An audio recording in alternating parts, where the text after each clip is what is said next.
எல்லாருக்கும் வணக்கம் மக்களே. எல்லாரும் எப்படி இருக்கீங்க? எல்லாரும் நல்லா இருப்பீங்க நம்புறேன். நாம இந்த காணொலியில என்ன பார்க்க போறோம் அப்படின்னு பார்த்தீங்க அப்படின்னா, 2026 சட்டப்பேரவை தேர்தல் தமிழ்நாட்டில் நடக்க போற காரணத்தினால, எந்தெந்த கட்சிகள் எப்படியெல்லாம் வாக்கு சதவீதங்கள் வாங்கியிருக்காங்க, எப்படியெல்லாம் வெற்றி பெற்றிருக்காங்க, வரப்போகும் தேர்தல்கள் எப்படியெல்லாம் வெற்றி பெற போறாங்க, அவங்களுக்கு அந்த தொகுதியில எந்த மாதிரியான பலம் இருக்கு அப்படிங்கிறத நம்ம பார்க்க போறோம். அந்த வகையில இன்னைக்கு நம்ம பார்க்க போற தொகுதி என்னன்னு பார்த்தீங்க அப்படின்னா, சென்னையில் இருக்க துறைமுகம் தொகுதி தான் பார்க்க போறோம். வாங்க நிகழ்ச்சிக்கு போலாம். அதுக்கு முன்னாடி நம்ம சேனலை சப்ஸ்கிரைப் பண்ணிக்கோங்க மக்களே. சப்ஸ்கிரைப் பண்ணி நோட்டிஃபிகேஷன் ஆன் பண்ணி வச்சுக்கோங்க.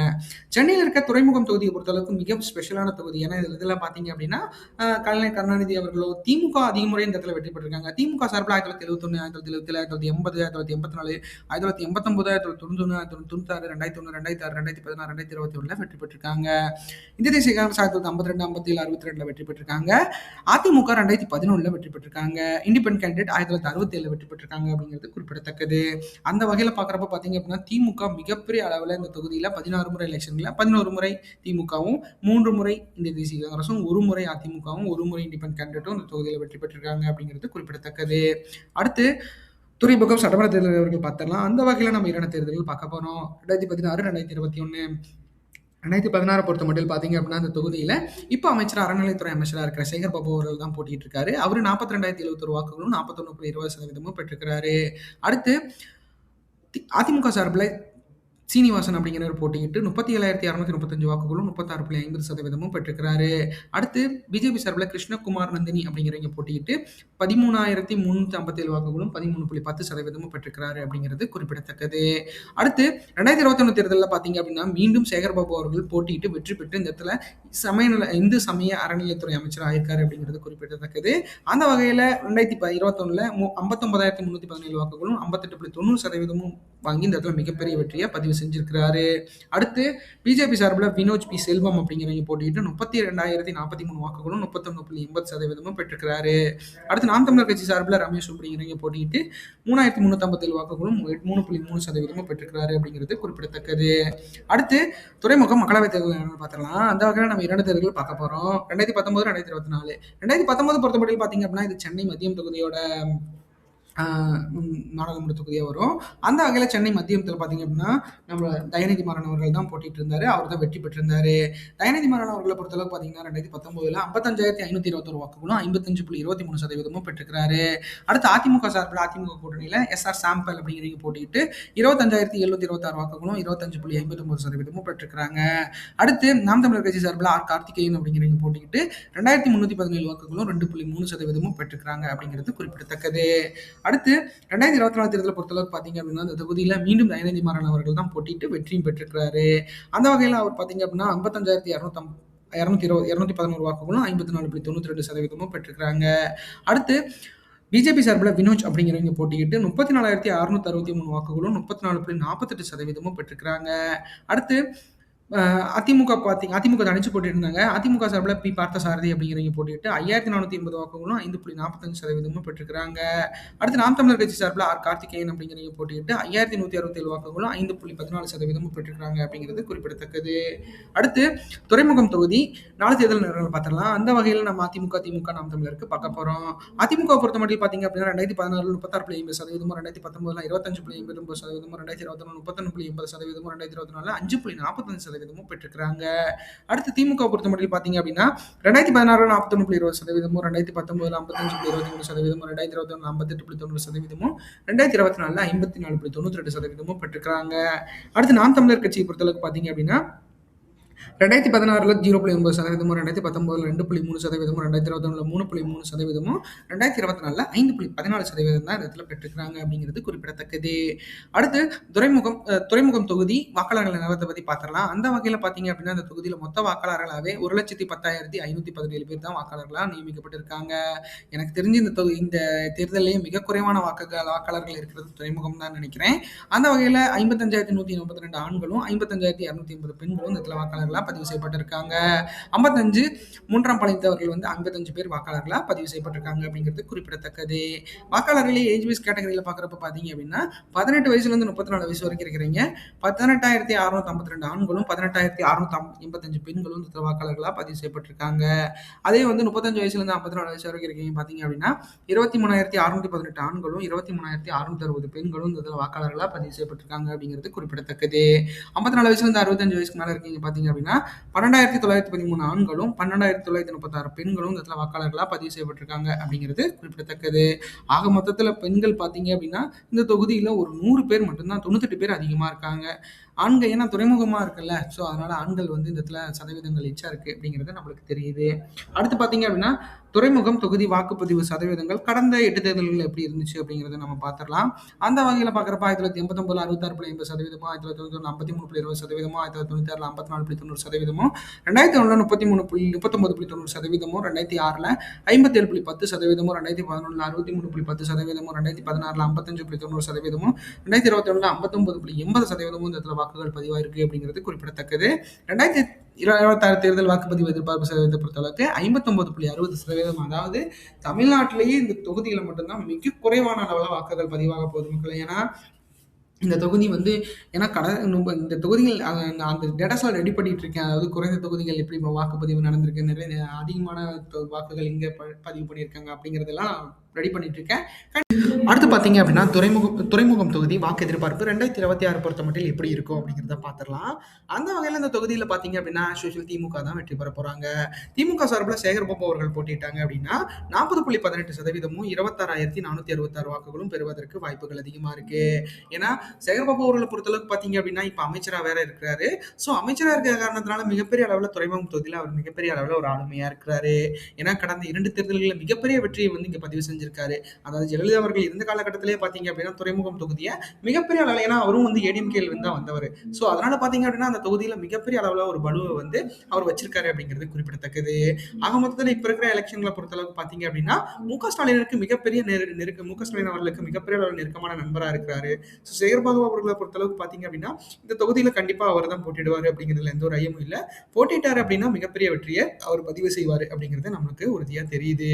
ஏன்னா திமுக கூட்டணியை பொறுத்தளவுக்கு பார்த்தீங்க அப்படின்னா மிகவும் பலம் வாய்ந்த கூட்டணியா 2026 தேர்தலில் அவங்க சந்திக்க போறாங்க. ஸோ அந்த கூட்டணிகளை பொறுத்தளவுக்கு பார்த்தீங்க அப்படின்னா ஒரு நல்ல ஒரு எனக்கு தெரிஞ்சு பார்த்தீங்க அப்படின்னா ஒரு நல்லாட்சி அவங்க கொடுத்துருக்கிறத அவங்க நம்புறாங்க. மக்களும் வந்து மிகப்பெரிய அளவில் வந்து சென்னை சுற்றியுள்ள மக்கள் மிகப்பெரிய அளவில் அதை விருப்பப்படுறாங்க.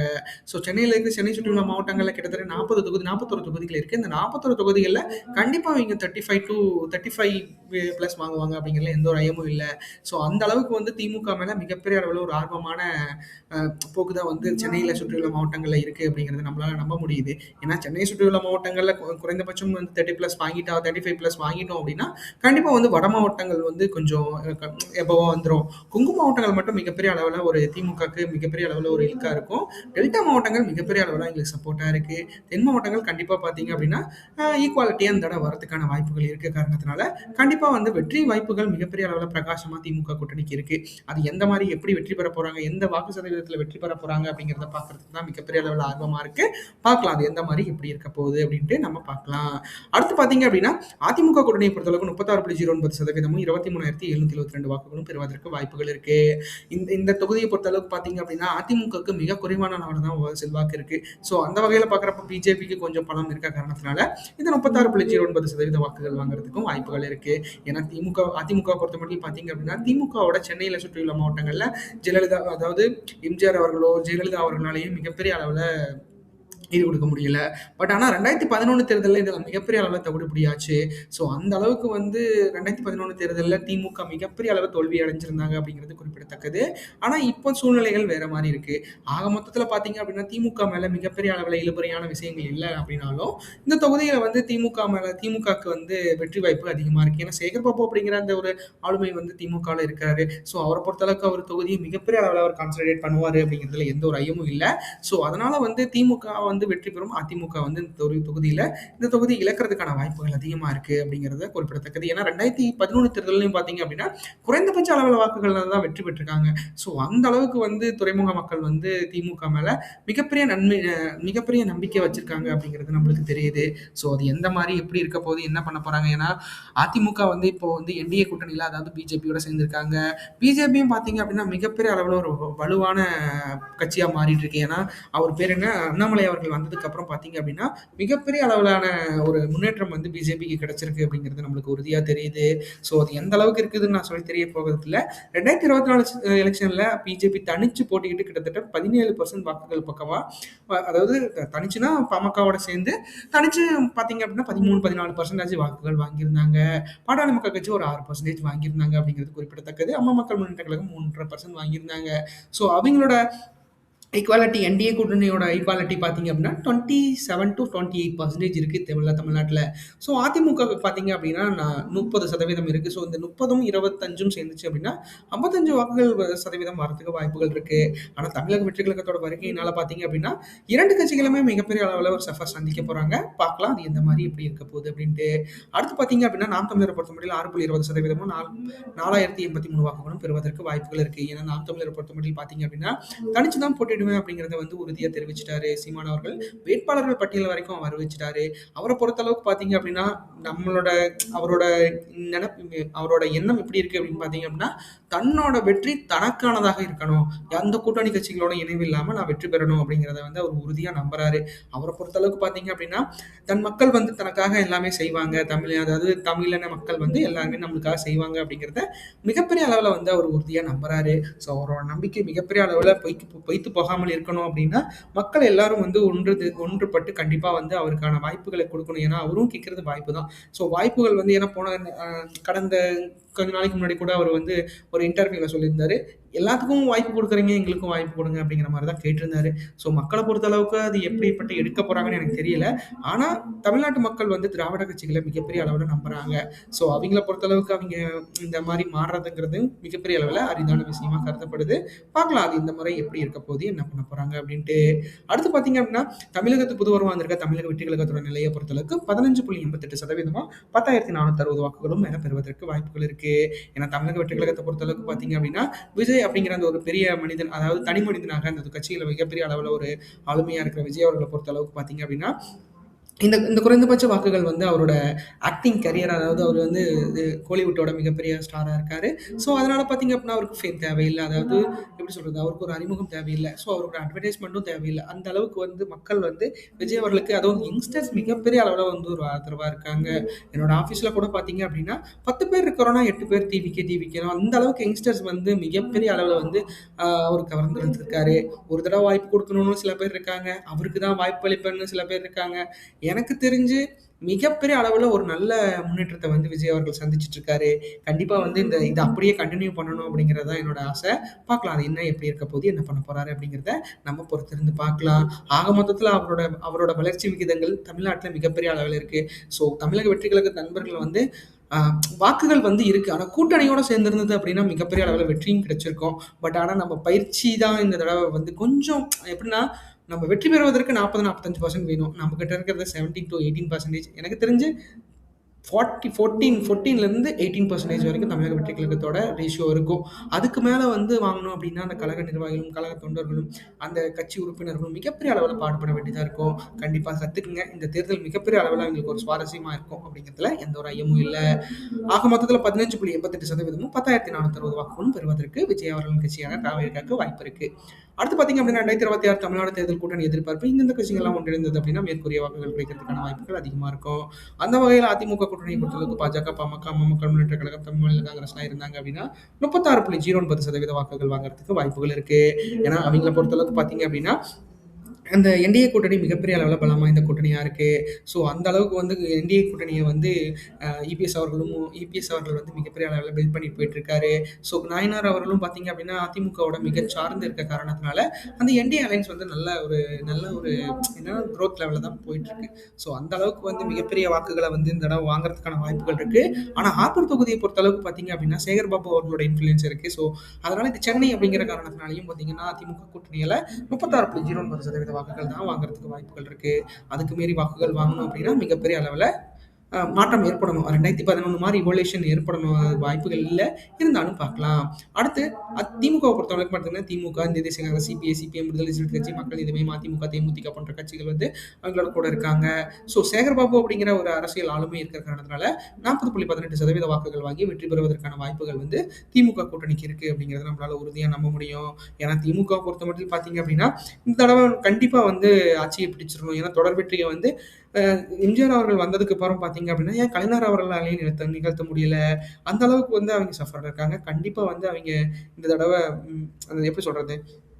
இந்த தடவ வந்து மாற்றம் ஏற்படுறதுக்கான வாய்ப்புகள் இருக்கு. அது எந்த மாரி எப்படி பண்ண போறாங்க? ஏன்னா, எனக்கு தெரிஞ்சு ஸ்டாலின் அவர்களோட ஆசை என்னன்னா, 210 தொகுதிகள வந்து கண்டிப்பா இந்த தடவ வெற்றி பெறணும் அப்படிங்கிறத வந்து அவரு உறுதி பூண்டிருக்காரு. கண்டிப்பா அவரோட ஆசைகள் எப்படி நிறைவேற போகுது? என்ன பண்ண போறாங்க? அதுவும் ஹார்பர் தொகுதிலாம் பொறுத்தளவுக்கு பார்த்தீங்க அப்படின்னா, திமுகவோட மிகப்பெரிய ஆளுமையா இருக்கு. அது எந்த மாரி எப்படி இருக்க போகுது? என்ன பண்ண போறாங்க? அப்படிங்கிறத நாம பொறுத்திருந்து பார்க்கலாம். அடுத்து பார்த்தீங்க அப்படின்னா, தமிழக அடுத்து பார்த்தீங்கன்னா, நாம் தமிழர பொறுத்தமட்டில் பார்த்தீங்கன்னா, தனிச்சு போட்டியிட்டா 6.20% வாக்குகள் வாங்குறதுக்கு வாய்ப்புகள் இருக்கு. ஏன்னா, அவங்க தனிச்சு தான் போட்டியிடுவாங்கங்கிறத உறுதியா தெரிவிச்சுட்டாங்க. ஸோ வாட் வ வேட்பாளர்கள் பட்டியல் வரைக்கும் அறிவிச்சுட்டாங்க. அந்த அளவுக்கு வந்து இந்த தொகுதிகள்ல மிகப்பெரிய அளவுல ஒரு பளு இருக்கிறத நம்மளால பார்க்க முடியும். அந்த அளவுக்கு வந்து நாம் தமிழர் வந்து இந்த தடவ எப்படி வந்து சேகர்பாபு அவர்களோட பாய்ச்சல தாங்க போறாரு அப்படிங்கிறத பார்க்கலாம். அடுத்து பார்த்தீங்கன்னா, தமிழகத்துக்கு புது உருவா வந்திருக்க தமிழக வெற்றிக் கழகத்தோட நிலையை பொறுத்தளவுக்கு 15.88% வாக்குகள் வாங்க வாய்ப்புகள் இருக்கு. ஏன்னா, இந்த வாக்குகள் கூட பார்த்தீங்க அப்படின்னா, விஜய் அப்படிங்கிற அந்த தனி ஒரு மனிதனுக்காக கிடைக்க தான் வாய்ப்புகள் அதிகமா இருக்கு. ஏன்னா, விஜய் அவர்கள பொறுத்தளவுக்கு பார்த்தீங்க அப்படின்னா, இந்த தடவை எப்படியாச்சும் ஒரு பெரும்பான்மையை நிரூபிச்சிரணும். நம்மளுக்கான நம்மளுக்கான பிளாட்ஃபார்ம் இனிமேல் இதுதான். அரசியல் தான் நம்மளோட பிளாட்ஃபார்ம் அப்படிங்கிறத அவர் உறுதியா நம்புறாரு. பார்க்கலாம். அது எந்த அளவுக்கு எப்படி அவருக்கு கை கொடுக்க போகுது அப்படிங்கிறத நாம பொறுத்திருந்து பார்க்கலாம். ஆக மொத்தத்துல விஜய் அவர்கள பொறுத்தளவுக்கு பார்த்தீங்க அப்படின்னா, இந்த தடவை எப்படியாச்சும் ஒரு குறைந்தபட்ச தொகுதிகள கைப்பற்றி ஆகணும். தன்னோட ஸ்டார் தொகுதிகள்லாம் அவர் வந்து தேர்ந்தெடுத்துட்டு இருக்காரு. கண்டிப்பா அவருக்கான ஆசைகள் மிகப்பெரிய அளவுல தொண்டர்களால நிறைவேற்றப்படும் அப்படிங்கிறதுல எந்த ஒரு ஐயமும் இல்ல. பார்க்கலாம் அது எந்த மாரி எப்படி இருக்க போகுது அப்படி. ஏன்னா கூட்டணியோட சேர்ந்திருந்தா கொஞ்சம் நல்லா பலமா இருந்திருக்கும் மக்களே. அது வந்து அவிங்களால முடியல அப்படிங்கிறத தான் சொல்லணும். ஏன்னா அவிங்களும் வந்து எல்லாத்துக்கும் ஓப்பன் சோர்ஸ்ல தான் இருந்தாங்க. ஆனா எந்த ஒரு கட்சிகளும் வந்து அவங்களுக்கான ஆதரவ தெரிவிக்கிறதுக்கு மிகப்பெரிய அளவுல தயக்கத்துல இருக்கிறாங்க. அது பார்க்கலாம். ஏன்னா விஜயகாந்த் அவர்கள் எப்படி வந்து முதல் தேர்தல்ல மிகப்பெரிய அளவுல சலனம் ஏற்பட்டு இருந்தாரோ, அதே மாரி தான் இந்த தடவையும் இருக்கு. அது எந்த மாரி எப்படி இருக்க போகுது, என்ன பண்ண போறாங்க அப்படிங்கிறத பொறுத்திருந்து பார்க்கலாம். இந்த காணொளி உங்களுக்கு ரொம்ப பிடிச்சிருக்கும்னு நினைக்கிறேன். மக்களே நம்ம சேனல் சப்ஸ்கிரைப் பண்ணுங்க, லைக் பண்ணுங்க, ஷேர் பண்ணுங்க, கமெண்ட் பண்ணுங்க. ஒவ்வொரு நாளும் ஒவ்வொரு தொகுதி அப்படிங்கிற மாரி நம்ம எல்லா வீடியோஸும் போட்டிருக்கோம். நம்மளோட சேனல் பேஜஸ்ல போய் பாருங்க. ஏன்னா இந்த தொகுதிகள்ல எந்த மாதிரியான பலங்கள் இருக்கு, அவங்களுக்கு எப்படிப்பட்ட வாக்குகள் கிடைக்க போகுது அப்படிங்கிறத வந்து நம்மளுக்கு மிகப்பெரிய அளவுல வந்து ஒரு டேட்டாஸ் வந்து நம்ம எடுத்து பார்த்திருக்கோம்.